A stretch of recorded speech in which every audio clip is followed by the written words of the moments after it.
Why hasn't AI taken your job yet? Here's a mind bender for you.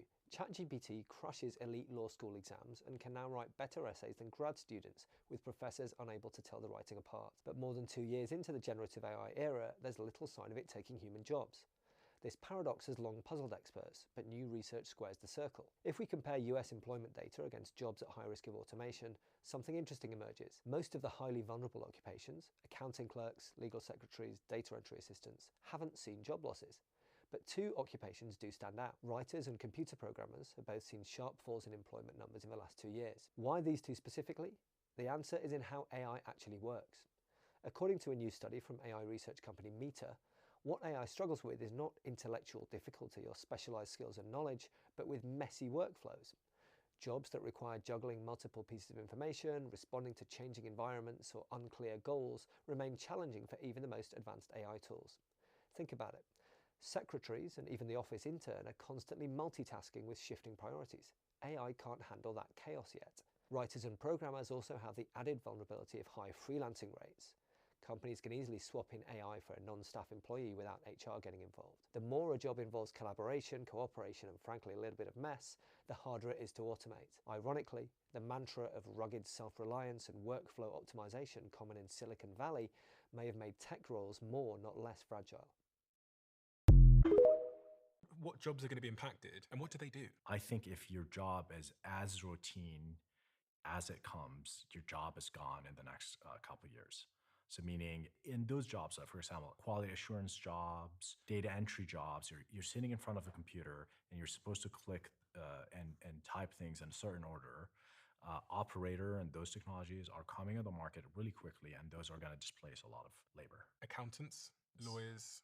I mean, I've just pulled a ligament in my foot, and they did an MRI scan, and I had to wait a couple of days for someone to look at the MRI scan and tell me what it meant. I'm guessing that's gone. I think the healthcare ecosystem is hard to predict because of regulation. And again, there's so many limiting factors on how this technology can permeate the economy because of regulations and people's willingness to take it. But things, unregulated jobs that are purely text in, text out. If your job, you get a message and you produce some kind of artifact that's like probably text or images, that job is at risk. AI is coming to take your job, man. It's gonna take all our jobs, man. This is a very interesting time. It's funny, like we started off with ChatGPT just being like this fun little basically search engine, right? You can use, just type in words and it kind of gives you cool answers about things like, oh shoot, that's awesome, ChatGPT.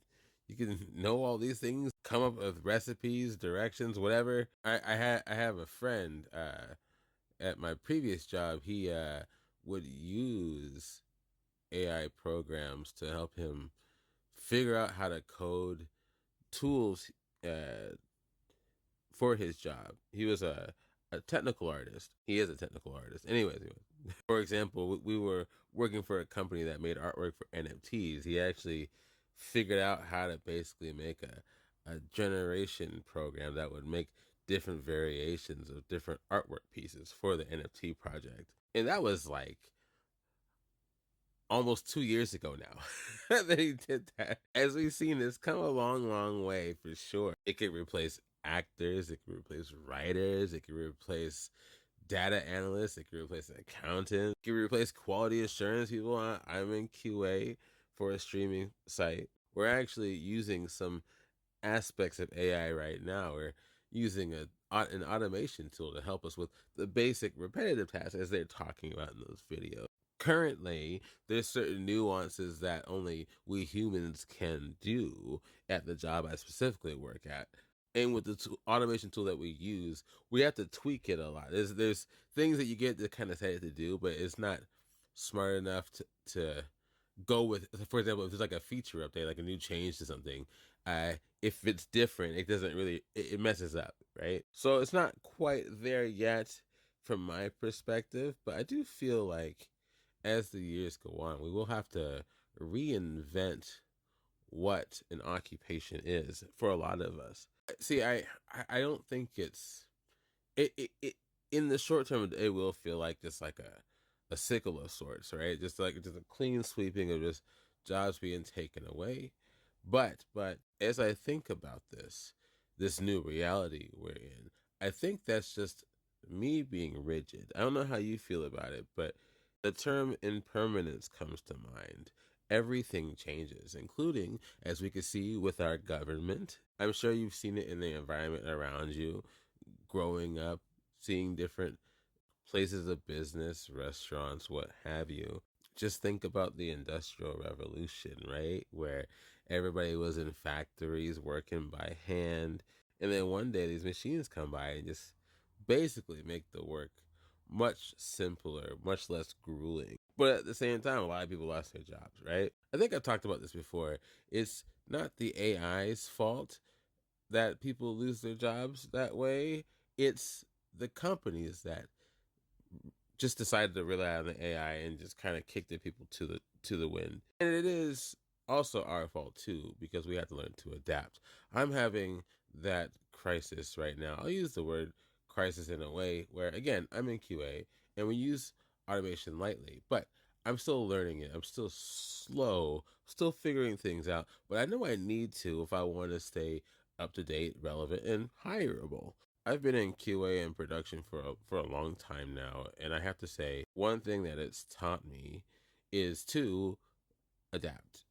Adapt. Every company I've worked for, you learn the new tools and you become smarter, strong. Oh, not stronger, smarter, more versatile, and again, more hireable. So this is my warning to you and my kind of, I don't know, a little light of hope to you as well.